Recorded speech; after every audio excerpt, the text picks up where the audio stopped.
Hello, नमस्कार सर्वांना श्री स्वामी समर्थ. तुमचं स्वागत आहे माझ्या चॅनलवरती. तर उद्या आहे सोमवार आणि सोमवारी आलेली आहे मोहिनी एकादशी. म्हणजे मोहिनी एकादशी कशासाठी म्हणतात तर सोमवारी आल्यामुळं आणि पहिलं जे समुद्रमंथन झालं होतं, समुद्रमंथनामधून जे अमृत निघालं होतं ते दैत्य घेऊन पळाले होते आणि ते संपूर्ण अमृत दैत्य प्राशन करणार होते आणि तेव्हा देवांना अमृत भेटणार नव्हते. मग त्या दैत्यापासून अमृत काढून घेण्यासाठी आपल्या श्री विष्णूंनी मोहिनीचं रूप घेतलं होतं आणि श्री विष्णू मोहिनी बनून आले आणि त्या दैत्यांना त्यांचं जे अमृतावरचं लक्ष होतं त्यांनी ती दुर्लक्षित केलं आणि त्यांना आपल्या मोहात पाडून त्यांना दैत्यांकडून ते अमृत त्यांनी सोडून घेऊन देवांना दिलं होतं. त्यावेळेस मोहिनीचं रूप एवढं सुंदर होतं, एवढं सारस होतं की प्रत्यक्षात जे शिवशंभो महादेव आहेत, शंभू महादेवांनाही या मोहिनी रूपाची भूल पडली होती आणि ह्या मोहिनी रूपावर ते भाळले होते. त्याच्यामुळं मग त्या मोहिनी रूपावर भाळल्यामुळे मोहिनीच्या सोबतच त्यांना विवाह करण्याची इच्छा झाली होती. मग त्यावेळेस त्या मोहिनी रूपामध्ये असताना श्री विष्णूंनी आश्वासन दिलं होतं की ती मोहिनी रूप पार्वती रूप झाले आणि त्या पार्वतीने मग म्हाळसा रूपामध्ये अवतार घेऊन खंडोबासोबत महादेवाचा अवतार झालेला तेव्हा लग्न झाले. अशी या मोहिनी रूपाची कथा आहे. तीच उद्या शिवशंभूच्या वारी म्हणजे सोमवारी आलेली आहे ही मोहिनी एकादशी. त्याच्यामुळं या मोहिनी एकादशीचे महत्त्व खूप अनन्यसाधारण आहे.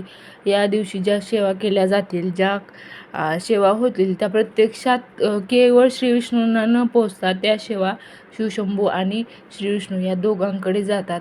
दोघांवरही आपली भक्ती समान राहते आणि शिवस्तुती म्हणजे म्हटलं आहे की जे हर गौण आणि हरी महान असं म्हणतील त्यांना मग काय ती शिक्षा त्याच्यामध्ये सांगितलेली आहे. त्याच्यामुळं तसं आपल्याला भगवान विष्णू आणि शंकर महादेव यांच्या दोघांमध्ये भेद करता येत नाही.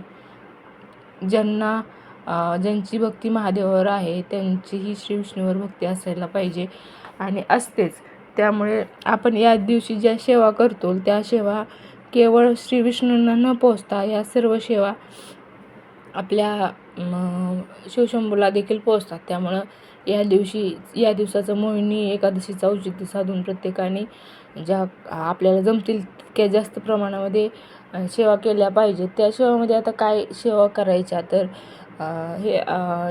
हे आहे संक्षिप्त श्रीमद भागवत आहे. या संक्षिप्त श्री भागवताचे पठण केल्यामुळे असंही आपण एरवी साध्या एकादशीला दिवशी जरी या ग्रंथाचं पठण केलं तरी जे आपल्या मागं पितृदोष असतोय त्या पितृदोषापासून मुक्ती मिळायला मदत होती. आता पितृदोष कशावर ओळखला जातो तर जे काही आपल्या घरामध्ये कुळामध्ये जी वृद्धी व्हायची असते, कुठल्या ठिकाणी मुलं होत नाहीत, नुसत्या मुलीच होतात, मुलं नाहीत, मग तिथंही पितृदोष मानला जातो. त्याचबरोबर नोकरीची कामं न होणे, घरातील मुलांच्या नोकरी, मुलं आहेत त्या मुलांचे विवाह न होणे ही देखील पितृदोषाची लक्षणं आहेत. आणि सतत आजारी, घरामध्ये भांडणं, कटकटी, कुठल्याही कामात यश न येणे या सर्व गोष्टी पितृदोषाची लक्षणं आहेत. या सगळ्या गोष्टी टाळून आपली कामं यशस्वी व्हावेत असे जर वाटत असेल आणि देवाची कृपा आपल्यावर असावी म्हणून जर आपण हे संक्षिप्त श्रीमद भागवत आहे, दिंडोरी प्रणीतचं आहे, हे जर वाचलं तर पितृदोष हळूहळू कमी व्हायला मदत होईल. एकदाच वाचला तर कमी होईल असं होणार नाही, पण 15 दिवसाला एकादशी असते. मग प्रत्येक एकादशीला आपण जर याचं पठण केलं तर नक्कीच आपल्याला आपला जो पितृदोष आहे तो कमी होण्यास मदत होईल. त्यामुळं हे उद्याच्या मोहिनी एकादशी दिवशी तर सगळ्यांनी संक्षिप्तमध्ये आहे, जास्त मोठं पण नाही, हे भागवत वाचलंच पाहिजे. जरी एक सलग जरी सगळ्यांना नाही जमलं तरी काही अध्याय सकाळी, काही अध्याय संध्याकाळी अशा प्रकारे वाचा. पण वाचा. देव हा भक्तीचा भुकेला असतो. त्याच्यामुळं तुम्ही भक्ती केली का हे पाहतो देव. ती कशी केली, किती केली हे पाहत नाही, तुम्ही करता का नाही हे पाहतो. त्याच्यामुळं आपल्याला जेवढी शक्य होईल तेवढी भक्ती आपण केलीच पाहिजे. आता हे श्रीमद भागवत झालं. त्याचबरोबर तुम्ही हरिपाठ जे आहे हरिपाठाची देखील सेवा करू शकतात. हरिपाठामध्ये हरिपाठ ऐकून जरी आपल्याला वाचणं नाही झाला तरी आपल्या घरात हरिपाठ लावून त्याच्यासोबत म्हणत म्हणत सकाळी संध्याकाळी 2 वेळेस हरिपाठ लावणं. त्याचबरोबर आता हे छोटंसं पुस्तक आहे एकदम, हे आहे विष्णू सहस्त्रनाम. हे विष्णू सहस्त्रनाम आपण एरवी तर आपल्याला जास्त याला याला वाचायला 10-15 मिनटं तर नक्कीच लागतात आणि याची भाषा एकदम कठीण आहे. त्याच्यामुळं खूप वेळ लागतो आणि किचकट वाटतं, त्याच्यामुळं वाचणं होत नाही. परंतु उद्याच्या मोहिनी एकादशीनिमित्त सर्वांनी हे विष्णू सहस्त्रनाम वाचलंच पाहिजे आणि वाचल्यानंतर काय अनुभव येतो ते एकदा केल्यानं नाही तर वारंवार आपण या ज्या गोष्टी करतो तेव्हा आपल्याला नक्कीच आपल्या कामामध्ये यश येण्याच्या रूपाने अनुभव यायला चालू होतात. घरातील भांडणं कटकटी ज्या आहेत ते कमी होतात. हेच आपले अनुभव असतात. असे आपण अनुभव लक्षात घेऊन या सेवा करायला पाहिजेत. आणि हे विष्णू सहस्त्रनाम कुठल्याही वेळेला वाचलं तरी चालतं. सहसा संध्याकाळी वाचतात, परंतु तुम्हाला जर हे वाचायला किचकट वाटत असेल तर तुम्ही हे मोबाईलवर लावू शकता. संध्याकाळी जर लक्ष्मी यायच्या वेळेला हे विष्णू सहस्त्रनाम तुम्ही लावलं तर लक्ष्मी जिथं विष्णू सहस्त्रनाम चालू आहे तिथे लक्ष्मी असतेच. त्याच्यामुळं दिवे लागण्याच्या वेळेस तर नक्कीच तुम्ही विष्णू सहस्त्रनाम अगोदर लावा आणि जी काय महालक्ष्मीची जी स्तोत्र मंत्र आहेत ती नंतर लावले तरीही चालते, कारण लक्ष्मीला बोलवण्यासाठी विष्णू सहस्त्रनाम हे सगळ्यात प्रभावी साधन आहे. गुरुचरित्र वाचल्यानंतर सुद्धा संध्याकाळी आपल्याला विष्णू सहस्त्रनाम वाचायला सांगितलेलं आहे, कारण त्याची महिमा खूप जास्त आहे. आणि ज्याला विष्णू सहस्त्रनाम जमत नाही त्यांच्यासाठी शॉर्टमध्ये पण, ज्याला विष्णू सहस्त्रनाम वाचणे शक्य नाही, जास्त वेळ लागतो, वाचायला कठीण जातं, त्याने मग जे रामवृक्षामध्ये सांगितले आहे की राम रामेति रामेति रमे रामे मनोरमे सहस्त्रनाम तत्तुल्य रामनाम वरण्ये, ह्या श्लोकाचे जरी 108 वेळेस पठण केलं तरीसुद्धा तुम्हाला ती विष्णू सहस्त्रनाम वाचल्याचं पुण्य भेटतं, असं शंकर भगवानांनी माता पार्वतीला सांगितलेलं आहे. त्याच्यामुळे हे देखील करू शकता.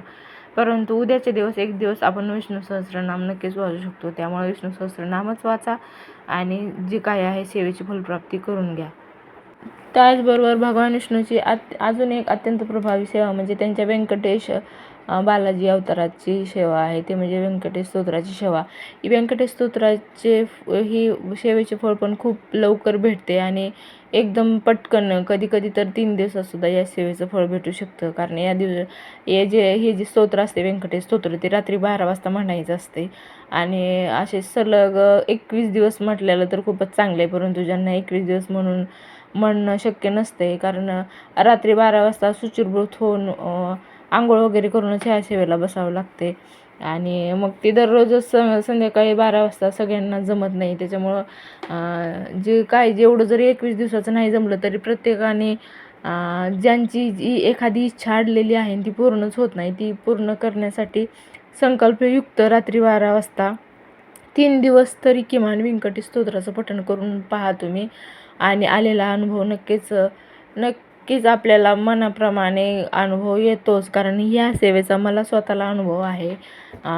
घरासाठी ही सेवा घेतलेली होती मी, मला 1 महिन्यातच ह्या सेवेची जी काय आहे फलश्रुती मिळाली. त्याच्यामुळं उद्याच्या दिवशी 12 वाजता किमान 1 दिवस जरी म्हटलं तरी 1 दिवस तरी व्यंकटेश स्तोत्राचं पठण 12 वाजता तुम्ही करायला पाहिजे, एखादी इच्छा मनात ठेवून, आणि ती नक्कीच पूर्ण व्हायला मदत होते.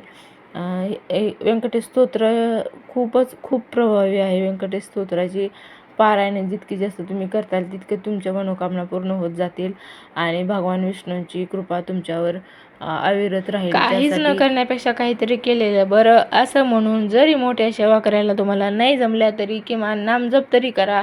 ओम नमो भगवते वासुदेवाय आणि ओम नमः शिवाय या 2 मंत्राचा तरी किमान उद्या जप करा आणि आपल्या सर्वांना आवडणारा हरिपाठ मोबाईलमध्ये लावून किमान ऐका आणि अशा थोड्या थोड्या सेवेने आपल्या संसाराला एक आध्यात्मिक जी कवच आहे ती बनवा, संसार सुखी करण्याचा प्रयत्न करा. आणि तोपर्यंत धन्यवाद. श्री स्वामी समर्थ. सर्वांना व्हिडिओ आवडला असेल तर एक लाईक नक्कीच करा.